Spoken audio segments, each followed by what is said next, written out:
Hello and welcome back. I'm Maggie, the host of Neighbors Helping Neighbors, our podcast from Father Joe's Villages. This is a continuing series where we explore homelessness, its causes, and solutions to the issue. Our guests include experts and leaders, folks with lived experience and unique perspectives on homelessness. If you'd like to learn more about our mission, visit our website at neighbor.org and follow us on social media at Father Joe's Villages. Today we're diving into our Turning the Key initiative. This is our effort to build out 2,000 affordable housing units in San Diego. To explore this topic with me, we have Assemblymember Christopher Ward from District 78, Jody Rothery, the head of our development division, our housing development division, and with me always is my co-host, President and CEO, Deacon Jim. Welcome. Welcome. Thank you. Absolute honor to have the three of you here to talk about housing and homelessness. So thank you so much for being here. It's good to be here. I'd love to start with introductions and a brief scope of your responsibilities. Deacon, would you mind kicking it off? I'd love to kick it off. And first of all, let me say the Assembly member and I go back, how many years? A lot of years. At least 2014. To your days in San Diego itself on the City Council. District 3 is who, and we are in District 3, our campus, right? So we had a great relationship. It's always been a pleasure to collaborate with you. And even now at the state level, at the Assembly level. And so it's particularly gratifying to have you here because you have such a heavy focus on housing. And today's topic is just that, housing, because we know that shelters are important, and we have a lot of shelters, about 1,000 shelter beds at Father Joe's Villages. That helps in the immediacy, right, to start applying those comprehensive services, which are so important. But at the end of the day, what breaks that cycle of homelessness is housing, and we don't have enough of it here in San Diego. So as Maggie mentioned, back in 2017, you'll recall, back in 2017, we as an organization said we would build out 2,000 affordable housing units. Turning the Key initiative is what we call it. And so far, we're at about 500. It was going to be through the acquisition and refurbishment of motels, and we did that in the South Bay area. We have 83 spanking new units in what's called Benson Place of permanent supportive housing, and we'll talk about what that means and what that accomplished. And then also St. Teresa of Calcutta Villa, the largest of its kind, actually, for our population here in the county of San Diego ever, 407 homes that we have, 407 homes, two-thirds of which are permanent supportive housing. And it's been so instrumental taking over 500 people, either taking them off the streets or keeping them from falling onto the streets, because we know that if we can prevent that homelessness, then it's a lot easier, not only for the people impacted, but also less costly for the community as a whole, right? So that that model that St. Teresa of Calcutta is for us. And so we need to do more of that, right? And so we'll talk today about just how we accomplish that. And it's not just a matter of placing a person within four walls, as we know. It's the comprehensive services is how 96% of those who we help into housing retain their housing long term. And that's what it's all about. So it comes through our federally qualified health center and all the disciplines there, the behavioral health support that people receive, on substance use disorder and with mental health challenges, at dental clinic, with kids who have who come to us and they're academically, emotionally, socially delayed, mitigating those circumstances so they're not, the future adults who are homeless. That's an important element as well. Employment, right? Another one of our pillars, so very, very important. With marketable skills comes employment and income, and then self-sufficiency. That's an important element as well. And so all these facets come together holistically in order to keep people off the streets. So that's just, I always like to run through the array of our services because it's not just housing, and it's not just shelter, and it's not just the million meals that we serve on a yearly basis. It's really all of it coming together that makes it work for individuals. So anyway, it's a brief overview, but I'd like to hear from you, Assembly Member, just quickly what you've been up to since you've been in the state legislature, and then we'll talk to Jody as well. Well, Deacon, and thank you very much for having me. It's great to be home in San Diego. We're generally up at the state capitol 4 days a week, Monday to Thursday, so it's nice to be here doing district work on the weekends. Always great to reconnect with you. You're right, we've got a long-lived relationship. Probably preceding my time on San Diego City Council, as well as I was learning more deeply about the issues. I guess I would want to start at the outset by just really commending Father Joe's Villages for the comprehensive strategies, everything that you laid out there, and you're right on about addressing a lot of the root causes and the multi-pronged nature that you have to support people who are at risk of homelessness, who have been experiencing homelessness, or ultimately need to be housed, and you're keeping them housed. And we recognize that more than 2,000 individuals a night are in your care on any given night because of or otherwise would be on our streets suffering. And that this goal that you've had, that we've talked about since my time on city council, through turning the key to just own 2,000 more units and contribute as many do across our community to the permanent housing solutions that we need, is incredibly commendable. So we're grateful for that. And yes, I am in my second term now in the State Assembly. Was elected in 2020 after serving 4 years on the San Diego City Council, where I also focus on homelessness and was the chair of our Continuum of Care, the Regional Task Force on the Homeless, which we served together with, and to try to make sure that our systems were updated, that we were using best practices, that we were coordinating with each other between our nonprofit partners, the city and the county and others, and really maximizing our efforts to reduce and permanently eliminate homelessness for many individuals. We know the root causes are economic, and that far too many people are one paycheck away from being evicted and kicked out and ending up on the streets. And so to stop that inflow, having diversion and prevention programs is key to our community's success, but dealing with those that are chronically homeless and the complexities that they need addressed to be able to stabilize themselves first, and then ultimately have the support that they individually need to maintain stability throughout the rest of their lifetime. Dignity of lifetime is absolutely critical, and we're key partners in a lot of that. In my time in the Assembly, I'm pleased this year to be appointed chair of the Assembly Housing Committee. And paired with that, I'm a member of the Budget Subcommittee on State Administration that oversees a lot of our housing and homelessness programs that are currently under debate right now and will be until mid-June, when we have to make some final decisions on the state's budget. We come to this conversation, alarmed and really distressed about the affairs that we have to deal with. We do need to have a balanced budget, and we have reduced revenues that we have to make some hard decisions on this year. But cutting programs that are effective at supporting a lot of the new developments that we must have in our community is just a non-starter for me.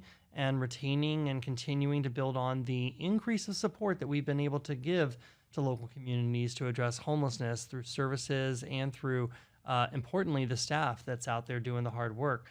That's critical to sustain and not regress, right? Voters tell us this is the number one issue they want us to tackle. And so I want to make sure that our budget priorities align with that as well. Good. Wonderful. Thank you. Thank you. Jody, Yes. what have you been up to?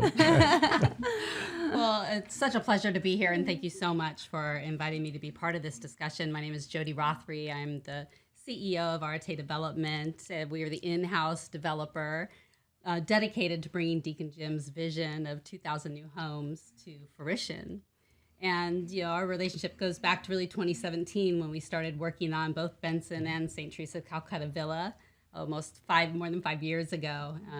And it was really through that time working on that project where I really had a better understanding of the challenges that your organization faces on a daily basis. And for me, it became more than about just putting housing out there, putting new units. I really started to understand the comprehensive nature of everything that goes into taking somebody that's been on the street for any period of the time and being able to place them back into housing and make that a successful transition. And I think that's why 5 years later, we're now working together on broader efforts of trying to tackle these 2,000 units. And we're really excited to be a part of that vision and to be able to play our part in bringing these units to fruition. Your team impresses me for many reasons. Yes. One is their passion for the mission. They're good in their respective field of housing development, but they just love the mission of Father Joe's Villages, and that makes a difference. And I see that how impactful it is, because they're going out there trying to bring it all together, and I appreciate that. Yeah. They sure do. We're lucky to have you. Right. Deacon, let's talk about housing. Why is it fundamental, and how does it play a crucial role in ending homelessness? Well, as I mentioned before, that's what breaks the cycle of homelessness. I mean, shelters are important, but they're a stopgap. And so having a place that you can call your own, that's what makes a difference. And then you can start working on all these other elements. I mentioned we have at St. Teresa of Calcutta, we have 270 of those homes in which the residents have some level of disability. That's permanent supportive housing. They have, it could be physical, it could be substance use disorder, it could be mental health challenges, right? When you have a place where you can really then be helped through case management, through behavioral health specialists, and not have to return to the streets, but have the safety of a home. It's what makes it all come together. Otherwise, it's just this vicious circle, right? So that's why housing is so important. It's important for health purposes, right? I mean, it's brutal to live on the streets, especially chronically. So it really makes you sicker and sicker. Those individuals who haven't had health issues when they fall into homelessness will develop one thing or another through malnutrition. They will wind up having diabetes or high blood pressure. They will maybe struggle with mental health challenges. A lot of people soothe themselves through use of substances, right? And those are all not good. So it's better that we prevent people from falling into homelessness, right? So that we could lessen the impact, the negative impact on them, and also the negative impact financially on the community as a whole. So at the end of the day, housing is extremely crucial. And what, Assemblyman, is the state of housing right now in California? It's dire, and it has been for some time. It's decades of inaction that have not been meeting our housing goals, that are putting pressures on everybody on the socioeconomic spectrum. We've not been developing enough low-income housing and being able to have those units available, or I think achieving enough federal subsidy and support for the vouchers that are necessary to help those with challenges and disabilities actually afford to be in those apartments. We have not been producing enough middle income housing for our workforce, right? And so more and more families are having to spend more and more of their paycheck to pay the rent, and that's reducing a quality of life and, the possibilities for their enjoyment and successes and future. And then, even our upper level income housing has gotten exceedingly expensive. The average cost of a home in the entire state right now today for purchase is $820,000. And you think, if you've got a really good paying job, if you could get a 6-figure paying job, even that's not going to cut it on the ability to be able to meaningfully afford and make payment on a house like that. So we have a real imbalance right now on the cost of housing. There's a lot of drivers of that, and we're working on those kind of in multi-pronged fashion. But it's decades of inaction and disinvestment that have led us to the real crisis that we have today. Mm-hmm.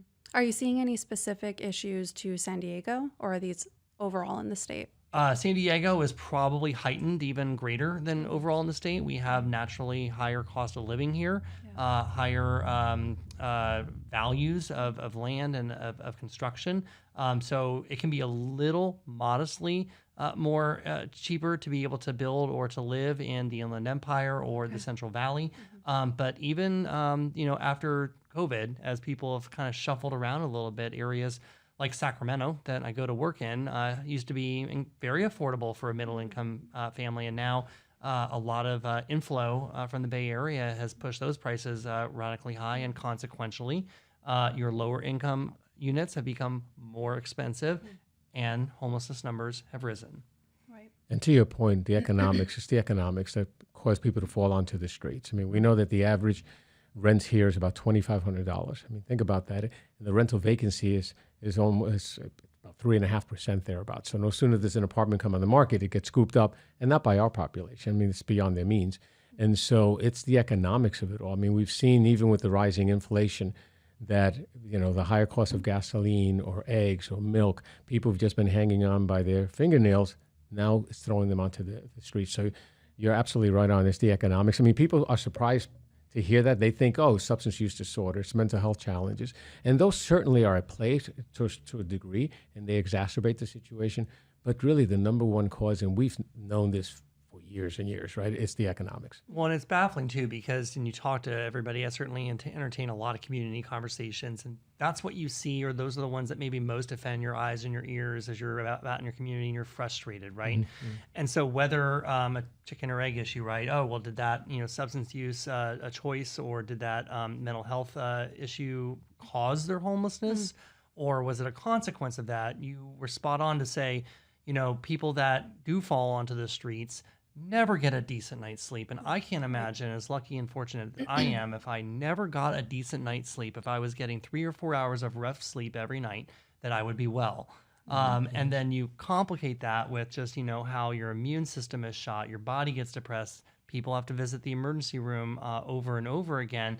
And the coping mechanism of needing to or choosing to use substance use, one expert, just enlightened me. It went off and they said, methamphetamine being the choice of most people who do use drugs. And by the way, it's only about 1/3 of the population who are homeless acknowledge a chronic use of substances. But methamphetamine keeps you awake, keeps you alert, prevents you from being accosted in the middle of the night. And so it's not just a coping mechanism, it's a defense mechanism. And you get stuck, of course, it's very addictive. So we would do right as a society to realize that you need to tackle these things on the front end. You need to support things that are going to reduce the population falling into homelessness.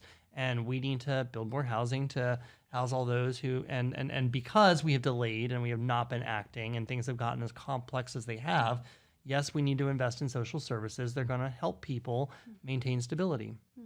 And even further to that, it's not just building more housing, because what I've seen in my time working with Father Joe's Villages is that, what I realize is individuals, once they've been, removed from a home or they've lost their housing through whatever mechanism, and for whatever period of time, they find themselves in a situation where even if they got themselves back on their feet and they had an income or they have family that's helping them, it's almost impossible to get back into a home. At this point, you've got bad credit, you've lost your rental history, a series of things. And right now, the market is so competitive as it is, especially on the affordable housing end. It's almost impossible, even for those that want to do the right thing, to be able to get their foot back in the door to housing. So the projects that are providing that permanent supportive housing, that really is that transition to allow those people from the streets to have a home in a situation where they can qualify, get help, get stabilized. Get that chance that they need. It's a lifeline, literally, for so many of the people we serve. Yeah, that's an excellent point. Yeah. The other point that I point out too is that, we can think of many examples of people who are housed, who have a mental health challenge, right? Or substance use. Or substance use, right? You don't see that on the streets when you're driving around, right? But it exists all around us, and that needs to be addressed as well. Right. They just happen to be housed, and maybe they have a good retirement security plan, and so they're not going to fall into homelessness. Or a social network, or Right. That's exactly right, and that's going to be a topic of another podcast, by the way. But that's how important it is. We're going to spend a podcast just to talk about that, right, and the impact that's happening. You're mentioning the greater community, right, and then down, if you filter it down to the population we serve, those who are homeless, right, because there are not enough detox beds out there in the county as a whole. We have 77 detox beds. Right, in the entire county for the general population, right? So anyway, I don't want to go off on that tangent because that's going to be a topic on its own, right? And a very important topic also. Jody, you mentioned the competitiveness and the vacancy rate. I want to go into those barriers. Deacon, first, if you could tell us about barriers to accessing housing, rather, and then Jody, if you could touch on some barriers in the construction and development arena. Sure. I think Jody just touched upon some of those obstacles in a sense, right? If you've been on the streets for a while and you've amassed any tickets, as an example, as a result of being on the streets loitering, as an example, if you have a bad credit history as a result of being on the streets, right? If you've had evictions in the past, right? If your employment situation keeps you from being able to access those, these are all barriers to being able to access housing. The individuals who are on the streets, I mean, what strikes me is their resilience. I mean, if you think about how hard it is to be on the street, right? They are very resilient and very resourceful individuals. I mean, these are all barriers that I've just mentioned. And there's so many more. It keeps us, as an example, or makes it more challenging for us to be able to help individuals into housing. And yet we do it. It's time consuming, it's very onerous, but we do it, right? And they do it. I mean, it's incredible, right? And we provide the resources, and it's incredible how they move ahead. We have great relationships with landlords, and that's an important element, because with that relationship with the landlords, they're willing to take our clients, they're willing to take risks, right? Even though the bad credit history is there, even though maybe there's the police record or whatever that is, right? And because they know that if something happens, then they can come to us and they help us out with this. Now we have a tenant, it's problem, and we're there. I mean, we just don't walk away. And that's an important element as well, it's increasing the number of landlords who are willing to rent to our population. So yes, we are building housing, right? And then that's a great thing, and we need to continue doing that. But also our landlord relationships are an important element. Yeah. You know, in terms of the construction development, as Assemblymember Ward mentioned, housing throughout the state is challenged. Prices are high, construction costs are high, land costs are high. So, of course, trying to build affordable housing, we are presented with all the same challenges that the market rate developers are faced with. But in addition to that, you know, finding the financing, you know, bringing together enough financing to make these deals happen, that's very complex here in the state of California. The sources that are available for affordable housing, and particularly permanent supportive housing, are highly competitive. You know, 3 to 1 in terms of what they can actually, actually fund, and so it's very challenging. So no matter how good of a project you have, location, underwriting, you've got the tenant population, you've got the service provider, and everything. You don't know if it's going to take 1 year or 3 years or longer to get the financing necessary to move that project forward, because everybody's competing for the same dollars. On top of that, it's a very complex regulatory environment. Every one of these financing sources, every agency that we partner with, all have their own list of regulations that directly impact not only our ability to execute the project, the cost involved in the project, then the long-term ongoing operational aspects of the project, because all of them have various requirements over the long-term duration of these projects. All those not only make it more complicated, but it drives up the cost, as well as just the complexity of being able to operate them. I would say, having come from the market rate side initially and being on the asset property management side, and then seeing what our property management professionals have to deal with on a day-to-day basis in affordable housing, and specifically, again, in permanent supportive housing, it's a whole nother level of expertise that they need just to understand all the various regulatory complexities that we deal with. And then on top of that, you've got the NIMBYism, you've got community opposition. So as we're going to try to get approvals for projects to bring to market, you've got a lot of people that just don't understand the problem. And whether it's affordable housing or permanent supportive housing, you know, people have a stigma in their mind of what that means, what we're bringing to these neighborhoods, and they think it's just going to be drugs and prostitutes, essentially, is what you'll hear at community meetings when you go and try to present these projects. And so changing, you know, being able to educate the population, being able to help them understand what affordable housing is, what permanent supportive housing is, how we're going to help our neighbors rehabilitate themselves so that they can be stable and live a successful life. You know, it's a process, and it's going to take time. And I think there's a much better understanding today than 5 years ago when we were starting to work on St. Teresa of Calcutta Villa, because there's more visibility to the issue. I think more people are impacted in some way personally now, whether it's just on their way to work or they know somebody, whatever it is. People have more of a vested interest, but still, it's going to take time to change people's minds and have them understand and get them bought into that this is the right thing to do. Are these barriers consistent with what you're seeing in your district?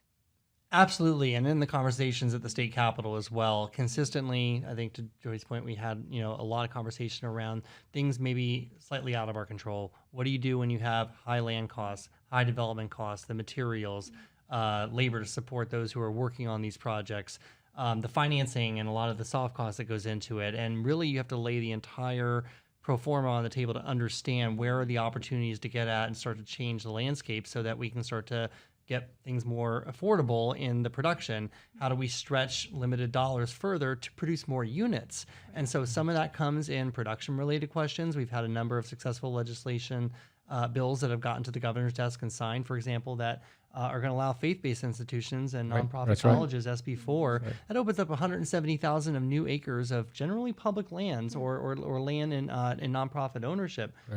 That's going to be able to provide for more affordable housing opportunities. One of those we're aware recently just celebrated a groundbreaking in our community in Barrio Logan, and they're looking at maybe $290,000 per unit, which is unheard of. But that's the kind of project that is possible to have, you know, I think in that case, another 28 units of formerly homeless housing. We are working on efforts to be able to support additional production, additional capacity, work on the barriers that we hear around the Environmental Quality Act that are potentially unnecessary. You have to review everything and say, is this really necessary, or do we need to change the status quo without letting go of some safeguard, right? Nobody wants environmental degradation. Everybody wants an opportunity to be informed about a project and have some local say in what goes into it, and they want the solutions. But we can't let that be the barrier that's going to kill projects that are on the net whole going to be a really big part of our solution making here. I listen closely to those who are in the business of developing affordable housing, and it's complicated. It can take 5 years on a good project to actually go from concept to groundbreaking. It's unacceptable. And a lot of that is rooted in the time it takes to iteratively go through all of the applications and all of the successes. And if any one of those fails, everything falls apart. The risk that has to be undertaken, and then of course the insurance that comes in to backfill a lot of that risk, right? Everything compounds on itself that makes it very, very difficult to get a project through. So we have been working with the administration and the Treasurer's Office and others that are responsible for a lot of the different state-funded programs, a lot of the tax credits that are out there to help simplify things. When you simplify it, when you get everybody at the table thinking about one project or one decision, you can reduce the time it takes to be able to make that decision. That reduces the risk and ultimately helps the project pencil out a little bit sooner. That's an excellent point, and I'm glad to hear it, by the way, because we experienced it at St. Teresa of Calcutta, Benson Place as well. But to your point, from conception to ribbon cutting, not breaking ground, but ribbon cutting, it was 5 years. It took 3 years to get to the groundbreaking, right? And people in the business would say to me, Deacon, only 3 years? This is really great. And it was killing me, right? Because in the process, I knew there were people on the street suffering, and we needed to help them, right? So I'm glad to hear that you're looking at the funding sources and with an eye towards streamlining it, because that's so very, very important. And not only at the state level, but then locally, we need to do the same here at the local municipalities, the city and the county as well. And so that's a tax credit. I mean, as you mentioned, and that's an important element. They utilize tremendously.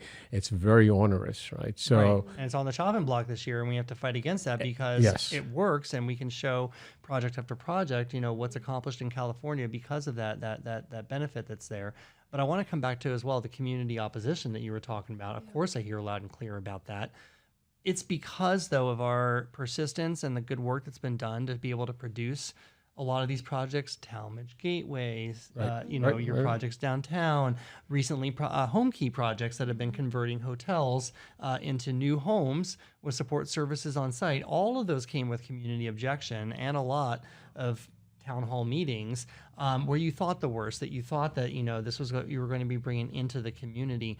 And you would do your best to assure that this would not be the case, that there were going to be all these extra layers of security and support and everything on site, and eventually the project would get built and people would be housed and everything would be fine. You would establish a community advisory council with neighbors invited to be a part of that, who were meeting regularly to monitor how it was going. And eventually those would fizzle out. People would stop coming because nothing was a problem. Right. People were stably housed. There was no community impacts. And so what I'm seeing and what we should celebrate and continue to put out there are the very specific examples in all of our communities that are showing success. Because if there is an objection on the next project, you can say, go to Talmadge, go to Mission Valley, go to Barrio Logan. You can see for yourself, and it's going to be fine, and it's going to be helpful. Right. Not that it isn't a challenge, because it is a challenge, especially when you're working with individuals who have been on the street chronically, those who are residing within those PSH units, right, the permanent supportive housing units. That's where the case managers come in and the supportive property management and so forth. It is a challenge. So it's not to negate that. But we have programs in place that accomplish what you just described, Assembly Member. The other aspect, other than funding, which can be onerous, is the permitting process. Right? That's an entitlement process. That's an extremely important element as well. And again, it just, we get bogged down in it and reviewing reviewing applications, time and time again, right? And Jody is smiling because she lives this each and every single day. And so that, and just working through that process, that's an important aspect as well, that we continue to work through that process with an eye towards streamlining it so that we can get these units up and running sooner rather than later. Jody, could you comment on the collaboration between Father Joe's Villages, other community organizations, government agencies, stakeholders, and how they come together to implement and sustain projects like Turning the Key? Certainly. I mean, Turning the Key initiative is a very ambitious endeavor, and certainly extensive collaboration goes into bringing the organizations together to make this happen.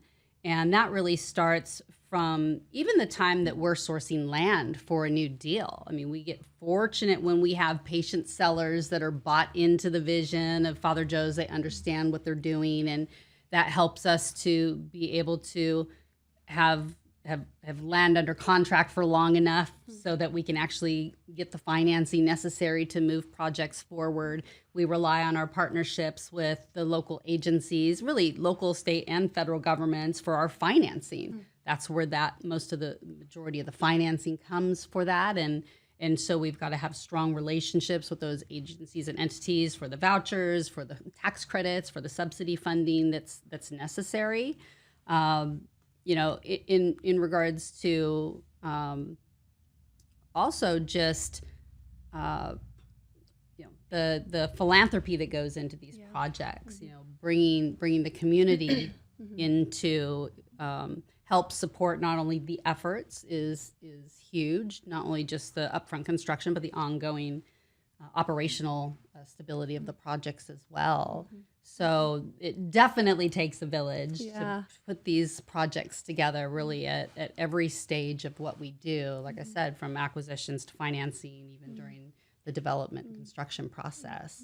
You just mentioned, Jody, you mentioned the ongoing budgeting, right, and expense to these facilities. One thing, Assembly Member, I want to raise is insurance, and I'm sure you've heard this, right? And this is not just Father Joe's Villages, but across the board, we're experiencing the increases in these insurances are astronomical. Just was having a conversation earlier today with my CFO, and basically he was telling me, Deacon, we budgeted X, and now we're hearing that we're going to have to pay 4 times X, 4 to 5 times X what we thought for our insurance in this coming next premium year, which is not budgeted, right? Because it's a phenomenon that's been coming up now, and it's only expected to get worse. This is a big deal. A big deal not just for Father Joe's Villages, because obviously each one of these LPs or these facilities that we put into play need to pencil out, right? They can't be running in the red, obviously. And so when you have these increased insurance costs, it really is detrimental.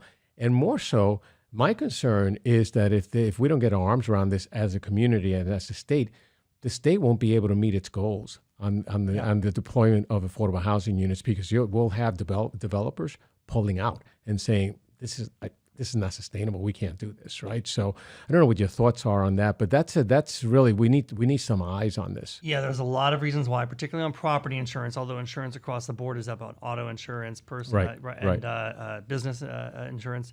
And so that's been clearly observed over the last 12 months, and there was a lot of work done before our recess last fall to try to put together some package that, one, would provide some stability to the insurance market. It's very unstable right now.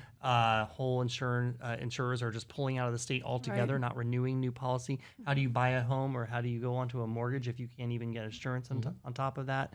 And then you see existing policies, as you said, 4 times, or sometimes if you're an HOA that lives in a suburban area more prone to wildfire, 10 times or more what you were paying before. It is a shock to the system, but it's a consequence of a lot of things that have just gently been held together that now the straw is breaking the camel's back.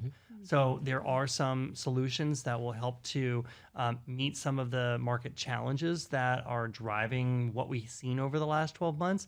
I can't say that that's going to come back down to rates that we've always known in years prior, but at least if we can bring stability so we can just plan for and build in what it's going to look like going forward right now, so we won't see continued astronomical rise in insurance prices. Those are the goals of what our insurance commissioner and some of our legislative colleagues are working on. I'm glad that's the case. Anything that we could do to be a voice, or let us know, because this is an important element. It absolutely is. And not only is the premium going up, but then we're finding that the levels of insurance, not only, so they're making the deductibles so high that you scratch your head and say, why am I having insurance? There isn't a catastrophe that will reach those levels, right? And yet you can't be without insurance.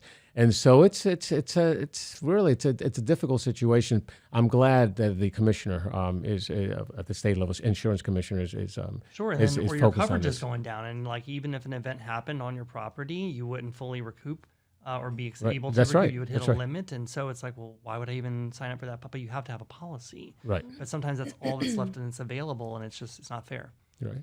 And on top of the pricing for the policy, I was recently involved with a project that was getting ready to come onto the market that needed to place a permanent insurance policy.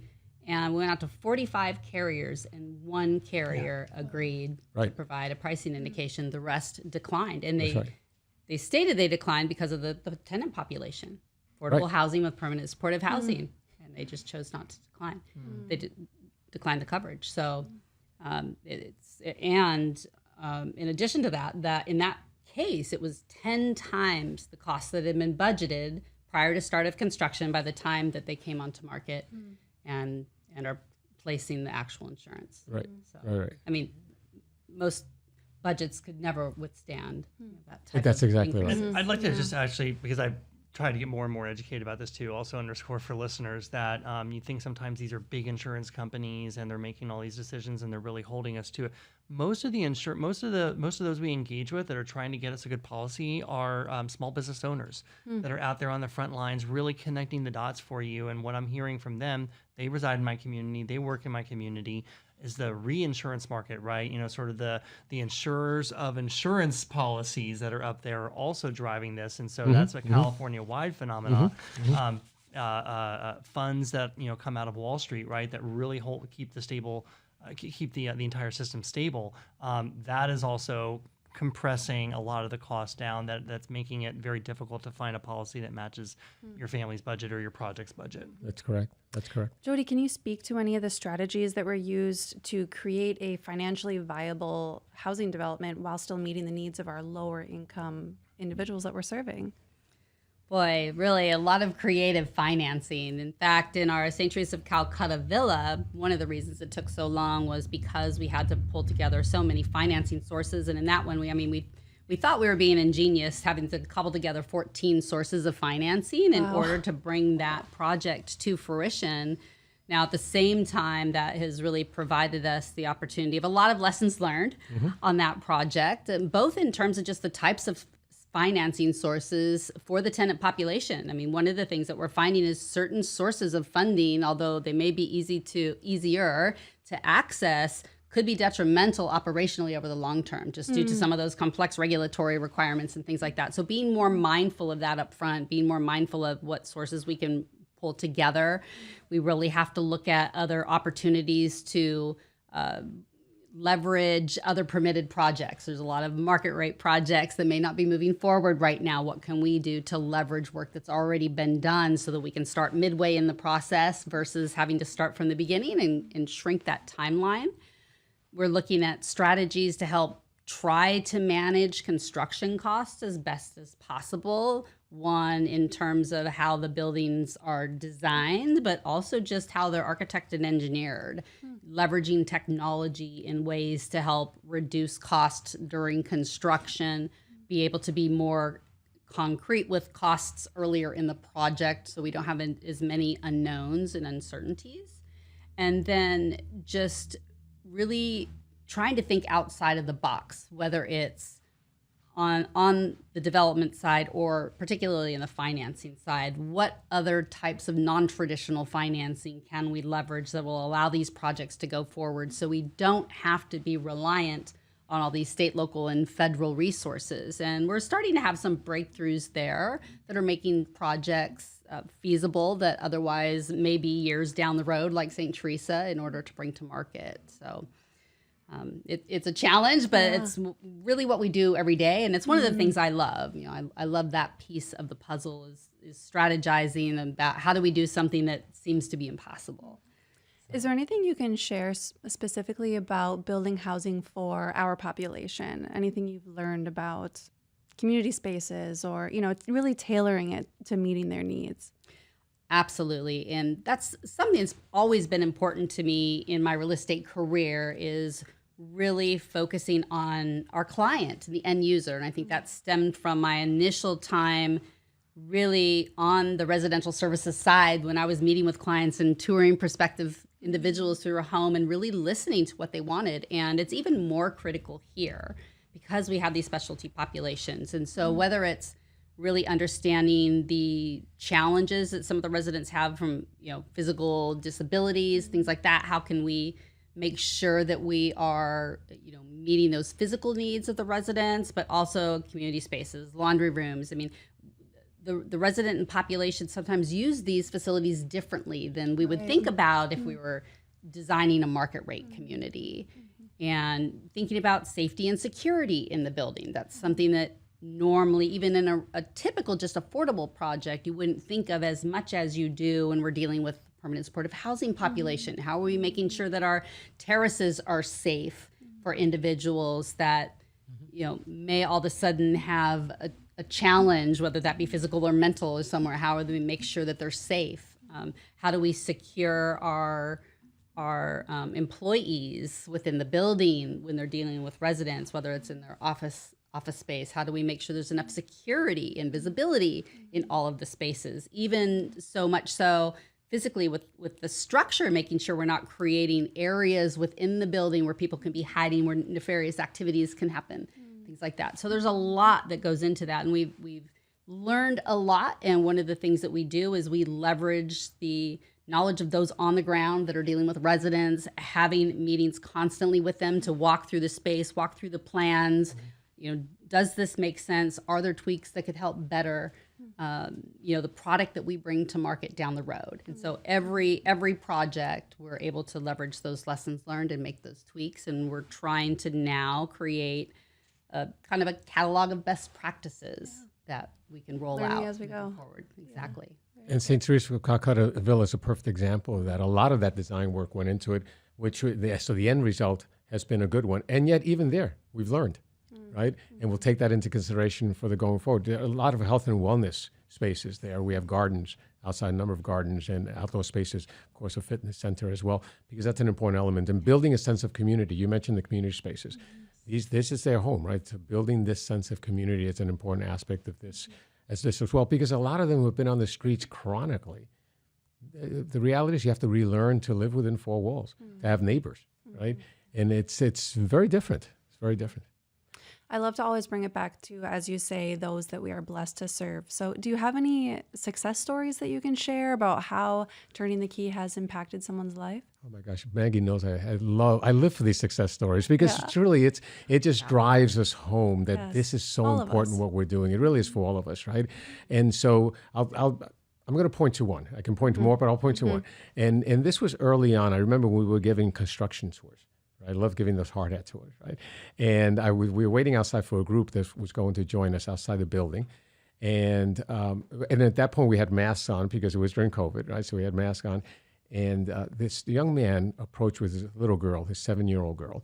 And so have I told you this story? No, you remember this there. one? Yeah. Oh, you were there. You're right. Oh, because he spoke at the groundbreaking. So that's right. Yeah. You're absolutely right. We had him speak at the ribbon cutting, I should say. And he looked at me and he didn't know who I was. And he said, do you know anything about this building? So I smiled through my mask and I said I did. And I asked him who he was. He said he had this paper in hand and he said that he'd just been approved for the building.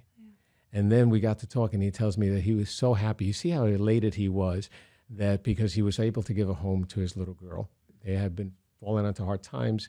They wound up in their car, then wound up on the streets. As I spoke to Joseph, that's his name, by the way, and I got to speak to his little girl, Abigail, and learned about him, veteran, right? Really well-spoken, a veteran, again, had fallen into hard times, single dad, and just wanted a place for his little girl. You fast forward, and when I run into him in the building, and the building now has been there for 2 years, and he's resided there, and he always comes over to tell me how thankful, how grateful he is. And I asked him about Abigail. She's getting so tall at this point, and he tells me how she's thriving in school. Yeah. How can you do that living out of a car or living on the street? Your child cannot thrive in school, right? Mm-hmm. And then they're suffering from so many other things. And so, Joseph and Abigail will stay with me forever. But you just reminded me, as assembly member, we had him speak, and did he not speak so eloquently at the ribbon cutting? Yep. And represents, hundreds like him. That's exactly right. There wasn't, you could hear a pin drop, I remember, and I don't think there was a dry eye. The people were crying. Because they were just so impacted by hearing him speak. Mm-hmm. I live for the Joseph and Abigails of the world. That's what it's all about. And this year, at the end of this year to the beginning of next year, we hope, God willing, to be breaking ground on 3 new buildings, right? Each having about 100 homes. And that's, again, going to help people to either get off the streets or stay off the streets. And that's what it's all about. And I can't, with each and every single one, can't wait, right? And that'll be the groundbreaking. Like I said, there's a lot to be done between now and then hopefully construction for between 18 and 24 months, and then have those ribbon cuttings there as well, and have more of the Joseph and Abigail's, others who are out there, also speak in testimony as to how impactful this is for them. Before we end the show, Assemblyman, can you please tell the community what they can do to bolster more initiatives like this and push for more affordable housing in general? Well, I'll be pointed and say you could always sign up to be on Father Joe's Villages list, and there's always activation times when a project is coming forward for a decision or they need support out in a community meeting, so that neighbors can hear neighbor voices about supporting some of these ideas. Sometimes those that get galvanized and show up can really rule the room, and it's important to have a more bigger complement of San Diegans that are showing that they do support the good work that we're doing here. I would, like I said, just monitor kind of what's going on, and if you agree that these are solutions worth supporting, is to find ways to organize each other and plug themselves in, so that those that are trying to pull together the decision making and those that are trying to do the development feel that they have the community support necessary to move forward. Wonderful. Again, an honor to be with you 3. Thank you so much for your time today and for everything you're doing in our community. Assembly thank you so much. Appreciate it, Jody, as well. Thank you. Great conversation. And thank you for joining in the conversation. Homelessness is a human story, and at Father Joe's Villages, we're not only a service provider, we're a movement and a catalyst for change. Join us on our next episode as we bring you more issues and more solutions. Remember that together we're neighbors helping neighbors, and we can make a difference. See you next time. How will you get involved? Join us and take action for our neighbors in need. Father Joe's Villages is rebuilding lives, and you can make a difference. Whether it's through cash donations, volunteering your time, contributing home goods or clothing, shopping at our thrift stores or online, or participating in planned giving, there are numerous ways to get involved. Take action today at neighbor.org, because together we are all neighbors helping neighbors.